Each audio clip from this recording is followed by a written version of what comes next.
Guys, before this video starts, I want to tell you about this sick website that sells hella cheap NBA jerseys. The website is ringchasers.com. I copped myself a few jerseys on there a while back, and I honestly don't know how their prices are this cheap. If you guys want to get a sick deal on a jersey, make sure you check them out. Link will be in the description, and use code LQG at checkout for an extra 10% off. What's going on, guys? It's LQG, and today I'm back with another video. So today we have for you guys NBA Legends pick the best backcourt in NBA history. Make sure to let me know down in the comments below who you think is the best backcourt in NBA history and why. I'll be reading through the comments, so I'm really interested to see who you guys have to say. Also, make sure I smash a like on this video. Let's see if we get 100 likes. And make sure I subscribe to the channel to catch all the new content. We are releasing daily videos for the rest of 2021, so make sure you don't miss out.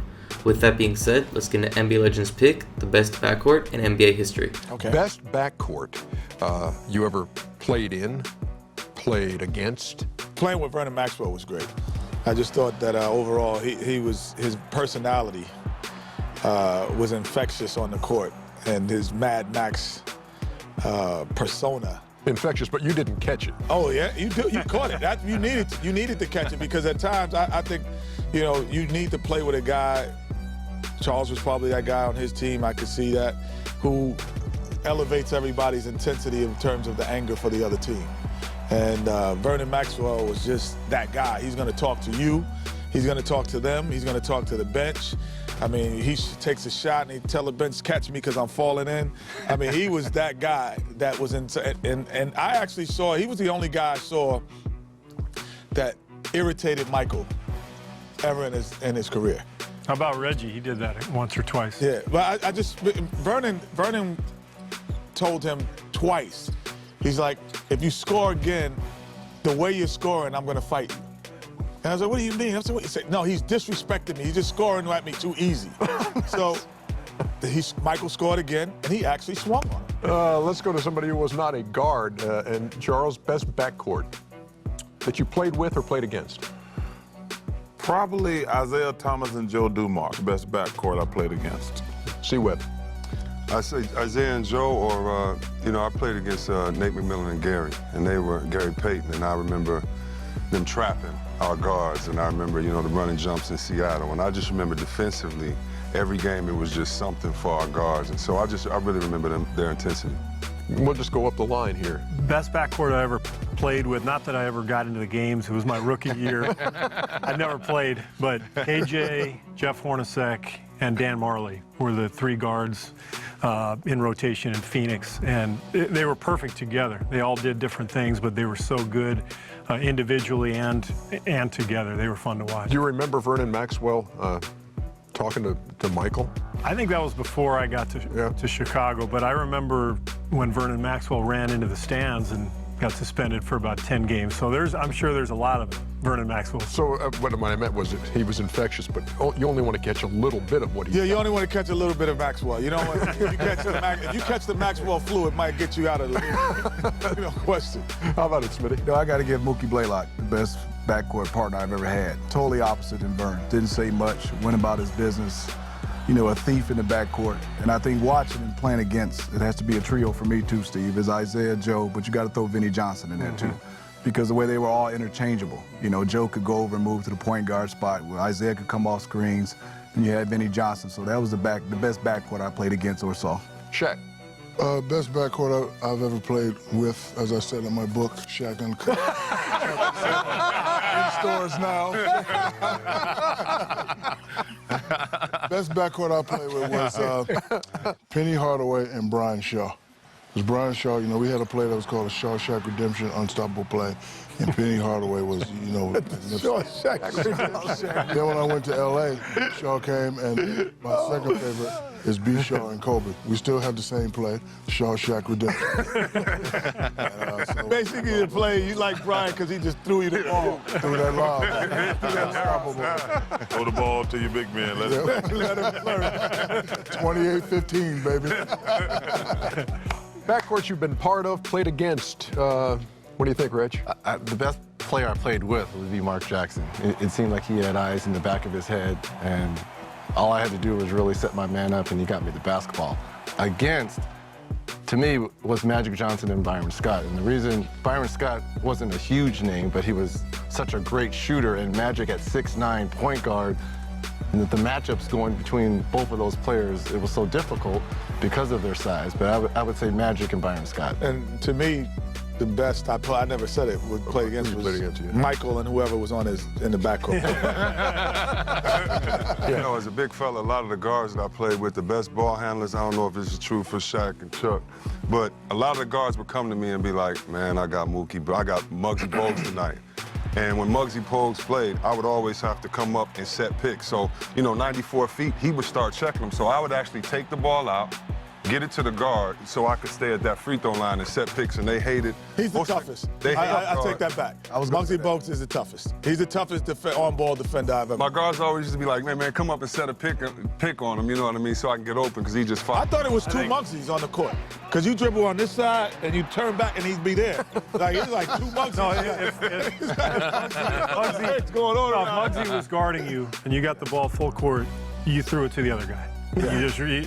You take it, I'm running up. Lindsey Hunter's another guy who'd get in you. He had this sort of clamp. His arms were long, strong. Mm-hmm. Yeah. He'd get you in his little zone, and you had to be really careful with that ball. He'd just poke it away. Mine by far is Mookie. You know, bring the basketball up against Mookie. I saw Mookie win games by getting turnovers in the backcourt. But you told me last year about Mookie saying when he was going to steal the ball from guys and he would wait. The one crazy thing about Mookie, he never went out and shoot around. He never went out and worked out. He just stayed and watched tapes from guys counter. And when you put pressure on him, whether he's going to go around his back, whether he's going to cross over. And he would say, Steve, I'm going to get a steal right now because I've been watching tape after tape. And he get a steal. So me, that's not like saying you're going to get a bucket. Right. Saying you're going to get a steal. You can go get a steal when you want to by far as Mookie. Who did the best job of getting you the ball where you wanted it? That's a great question, Ernie. Well, that's why you asked Let me give you a great answer. And we'll be right back. He can't say the guy who's the best player at the position with him. Probably Hersey Hawkins did a fantastic job of getting me the ball where I wanted it. But actually, it's up to me to get the ball. You know, I hate when you're watching a game and the big guy hangs the guard out to dry. Because, like, when you lock the guy, you're supposed to give the guy a target. If he's supposed to throw it in that area, but if you let him come around and get the ball because you don't lock him up good, that's not on the point guard.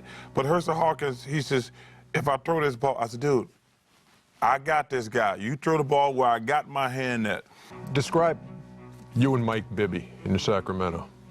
Yeah, it was just trust. You know, Mike and I, we had a relationship where we worked out in the summer, and we knew our offense was, you got the ball in certain places, so it wasn't too much trickery. You know, you practiced in the same spots. And with Mike, we just, you know, he would come off the pick and roll or a handoff from me, because that's what coaches wanted me to do. And he would go up, and I could tell he wasn't going to shoot it, and I needed to be ready. He was going to get it back to me. Or, you know, just the fact that he would say, you know, this time Fish is playing it this way, hand it off to me, I'm going to keep going. Can I put you on the spot?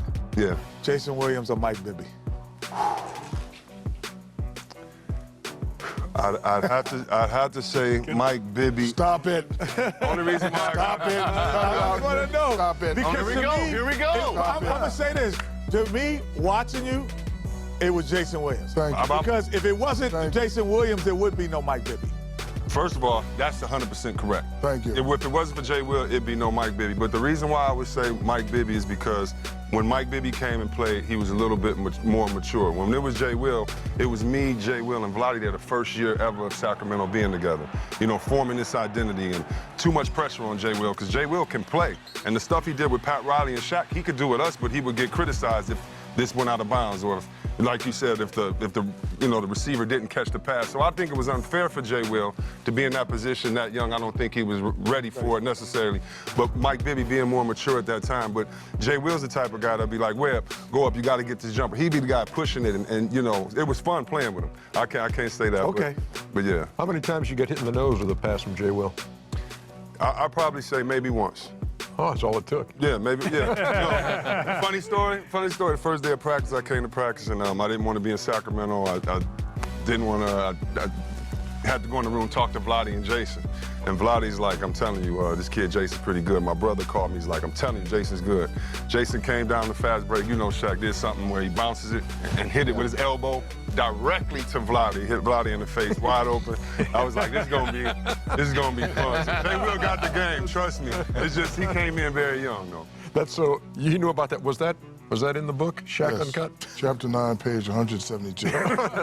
Ernie, can I just mention one guy's name who I think is one of the most underrated players of our era, who nobody ever talks about anymore, is Mark Price. He was so good. You remember how Hardest good? to check on the pick and roll. He was splitting the pick and roll. man. He created the split. Yes, he Nobody was invented the splitting pick and rolls. As a matter of fact, we have an entire segment devoted to more of the under the radar I thought you kind of said guys Mark in the Price. backcourt. I was like, wow. Yeah. So that's it for this video, guys. I want to thank you guys so much for watching. If you did enjoy, make sure you leave a like and also subscribe to the channel. Like I said at the beginning, we're releasing daily videos for all of 2021, so you don't want to miss out. And yeah, I'll catch you guys on the next video. Thank you guys for watching and have a great day.